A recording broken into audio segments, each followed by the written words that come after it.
हरे कृष्णा। प्रिय श्रोताओं, फिर से आप सबका हमारे चैनल में बहुत बहुत स्वागत है। उम्मीद है आप सभी माताओं बहनों ने जितिया व्रत पूरी श्रद्धा और निष्ठा के साथ रखा होगा। जीवित वाहन भगवान सदा आप और आपके बच्चों की रक्षा करे और हर साल आप इसी तरह प्रेम और विश्वास और श्रद्धा से इस व्रत को रखती रहें। ज्योतिया व्रत रखने के पीछे मान्यता है कि जीवित वाहन भगवान सदा संतान की रक्षा करते हैं। संतान पर आया हुआ संकट पल भर में ही दूर कर देते हैं और ऐसी संतान दीर्घायु होती है।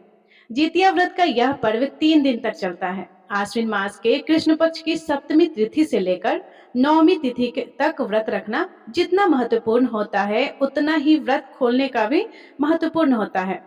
जब तक जितिया व्रत का पारण विधि विधान से ना किया जाए, तब तक इस व्रत को पूर्ण नहीं माना जाता। यह व्रत अधूरा ही रहता है। ऐसे में जितिया व्रत की पारण कथा भी आप सभी को जरूर सुननी चाहिए। जिस तरह व्रत रखने वाले दिन आपने जितिया व्रत की कथा सुनी थी, उसी तरह आज हम आपके लिए लेकर आए हैं जितिया व्रत के पारण की कथा, जिसमें आपको जानकारी मिलेगी कि जितिया व्रत के पारण के दिन कौन सी गलती भूल से भी नहीं करनी चाहिए। एक लोक कथा के अनुसार किसी गांव में सोमवती अपने पति के साथ रहा करती थी। विवाह के कुछ वर्ष बाद उनका एक सुंदर सा बेटा हुआ, लेकिन कुछ समय के बाद ही बीमारी से सोमवती के पति की मृत्यु हो गई। तो वह सोचने लगी कि अब उसका और उसके बच्चे का पालन पोषण कैसे होगा, क्योंकि वे बहुत गरीब थी। अब वह हर समय सोच सोच कर दुखी रहने लगी। तब धीरे धीरे उसके आसपास के लोगों ने उसकी हालत पर तरस खाकर और उसके बच्चे को छोटा देकर उसे अपने घर में काम करवाने के बदले अनाज देना शुरू कर दिया।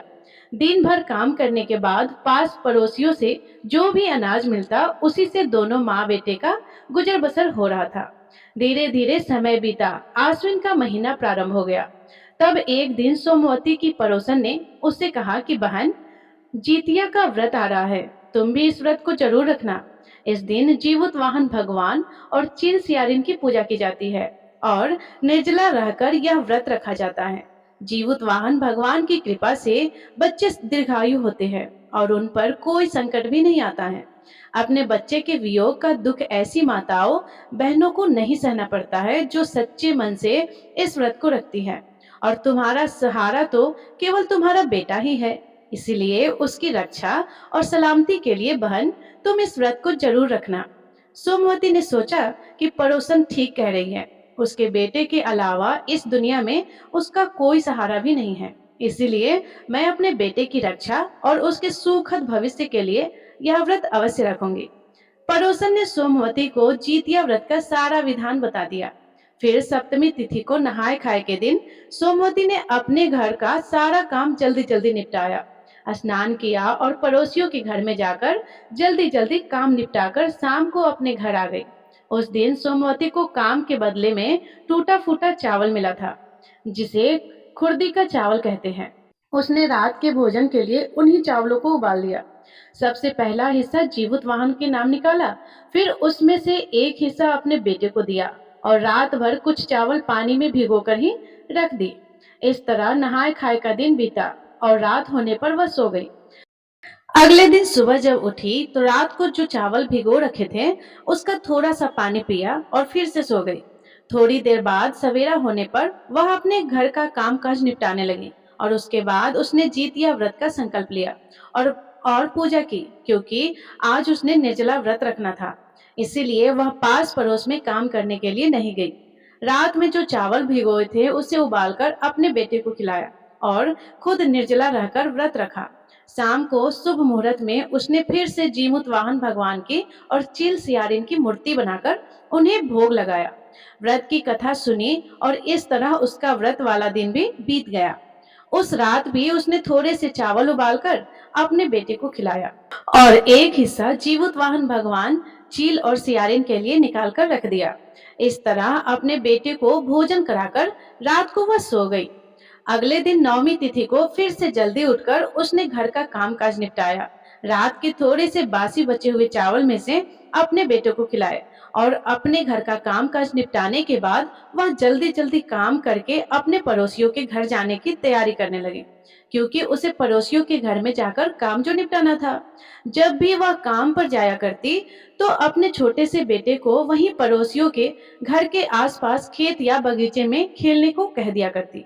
जब तक वह पड़ोसियों के घर में काम निपटाया करती तब तक उसका बेटा वहीं पास में खेलता। काम समाप्त करने के बाद वह वापस अपने बेटे को लेकर अपने घर आ जाया करती थी।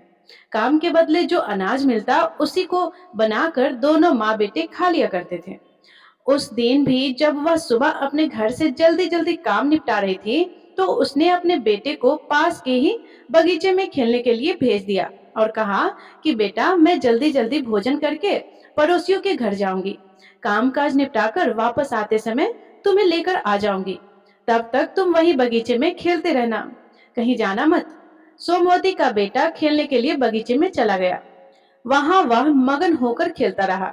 इधर सोमवती ने व्रत खोलने के लिए रात के बासी बचे हुए चावल एक थाली में परोसे और जल्दी जल्दी वह हाथ जोड़कर जीमूत वाहन भगवान से प्रार्थना करके बासी चावल खाने लगे। बासी चावल खाकर व्रत खोलने से जीमूत वाहन भगवान नाराज हो गए और इधर वह एक एक कौर खाती और उधर देवलोक से किसी नाग ने बगीचे में खेल रहे उसके बच्चे को निगलना शुरू कर दिया। जब सोमवती ने अपनी थाली में रखा हुआ अंतिम कौर खाया, उधर नाग ने उसके बेटे को समूचा निगल गया। इस बात का पता सोमवती को नहीं था। वह तो घर का कामकाज निपटाकर भोजन समाप्त कर जल्दी जल्दी पड़ोसियों के यहाँ काम करने चली गई। दिन भर काम किया और काम करने के बाद दोपहर में जैसे ही वह अपने घर वापस आने को हुई, उसने बगीचा में जाकर अपने बेटे को आवाज लगाई कि बेटा, चलो घर चले, चलकर भोजन बनाएंगे। उस दिन भी सोमवती को काम के बदले में टूटे फूटे चावल ही मिले थे, लेकिन उसकी आवाज देने के बाद भी उसका बेटा उसे कहीं नजर नहीं आया। सोमवती ने पूरे बगीचे में ढूंढ मारा, लेकिन उसका बेटा उसे कहीं नहीं मिला। वह परेशान हो गई कि आखिरकार उसका बेटा कहाँ चला गया। वह भाग भाग कर पड़ोसियों के घर जाती, अपने बेटे को पूछती, लेकिन सारे पड़ोसियों ने मना कर दिया कि उन्होंने तो उसके बेटे को आज देखा ही नहीं है। सोमवती जोर जोर से रोने लगी। उसका इकलौता लाल अब उसे मिल नहीं रहा था। यह सोचकर वह बहुत दुखी हो गई। पूरे गांव में ढूंढ मारा। थक हार कर वह वापस आकर उसी बगीचे में एक पेड़ के नीचे बैठकर जोर जोर से रोने लगी। जब वह रो रही थी उसी समय जीवुत वाहन भगवान एक बूढ़ी माई का रूप धर के उसके पास आए और उससे प्यार से पूछने लगे कि बेटी, क्या बात है, क्यों रो रही हो। तब सोमवती कहने लगी कि माई, मैं क्या बताऊं, मेरा एक लौता बेटा था, आज बहुत ढूंढने के बाद भी मिल ही नहीं रहा, जाने कहाँ चला गया। मैंने तो कल ही निर्जला रहकर जीतिया का व्रत रखा था, इस आस के इस आस से कि जीतिया का व्रत रखने से तो मेरे बच्चों की लंबी आयु और उम्र हो जाएगी। जितवाहन भगवान बच्चों की रक्षा करते हैं, लेकिन यह व्रत तो मुझ पर उल्टा ही पड़ गया। व्रत रखने के अगले दिन ही मेरा लाल खो गया, मैं कहाँ जाकर उसे ढूंढूं। ऐसा कहकर सोमवती और जोर जोर से रोने लगी। तब बूढ़ी माई ने सोमवती से पूछा कि बेटी, बताओ, तुमने जितिया का व्रत कैसे रखा था, व्रत क्या खाकर खोला था। तो सोमवती, जो बहुत सीधी सादी थी, उसने अपनी गरीबी का हाल बताते हुए बूढ़ी माई को सब कुछ बता दिया कि बूढ़ी माई, खाने को तो मेरे पास कुछ नहीं था, मैंने निर्जला रहकर व्रत तो रख लिया, लेकिन व्रत खोलते समय रात के बाद ही बने हुए चावल खाकर उन्हीं को मैंने भगवान को भोग लगाया और खुद भी खाकर व्रत खोल लिया। तब बूढ़ी माई कहने लगी कि सोमवती, जीतिया व्रत जब भी रखो तो व्रत खोलते समय हमेशा ताजा और गर्म खाना खाना चाहिए, चाहे ताजे उबले हुए चावल ही क्यों ना हो। लेकिन तुम्हें बासी भोजन खाने से ही यह परेशानी, यह दुख उठाना पड़ा है। व्रत में बासी भोजन करने से यह व्रत टूट जाता है। व्रत का पूर्ण फल कभी प्राप्त नहीं होता। इसीलिए अब तुम 1 साल का इंतजार करो। अगले साल फिर से जीतिया का व्रत रखना और व्रत वाले दिन ताजा और गर्म खाना खाना। तब सोमवती को अपनी गलती का पश्चाताप हुआ। उसने किसी तरह से 1 साल समय काटा। अगले साल फिर से जीतिया का दिन आया। उसने रो रो कर किसी तरह से हर समय गिड़गिड़ाते गिड़गिड़ाते जीमूत वाहन भगवान से पुकार की कि हे भगवान, मेरा बच्चा मुझे लौटा दो। मैं निर्जला रहकर विधि विधान से इस व्रत को जरूर करूंगी। तब निर्जला उपवास रहकर अगले दिन नवमी तिथि को सोमवती ने बासी उबले हुए चावल के बजाय ताजे गरम चावल बनाए, उसका भोग भगवान को लगाया और वही गरम गरम चावल खाकर और और चावल का पानी यानी कि मार पीकर इस व्रत को खोला। इधर उसने व्रत खोला और उधर उसी बगीचे में जहां पर एक नाग ने उसके बेटे को निगल लिया था, वह बच्चा सही सलामत उसे मिल गया। जैसे ही वह बच्चे को ढूंढने के लिए उस बगीचे में गई, तो उसका बच्चा उसे एक पेड़ के नीचे बैठा हुआ मिल गया, जो कि उस समय खेल रहा था। यह देखकर सोमवती बहुत प्रसन्न हुई। उसने जीवुत वाहन भगवान को बहुत बहुत धन्यवाद किया और भविष्य में कभी भी व्रत के दिन बासी भोजन ना करने का निश्चय किया।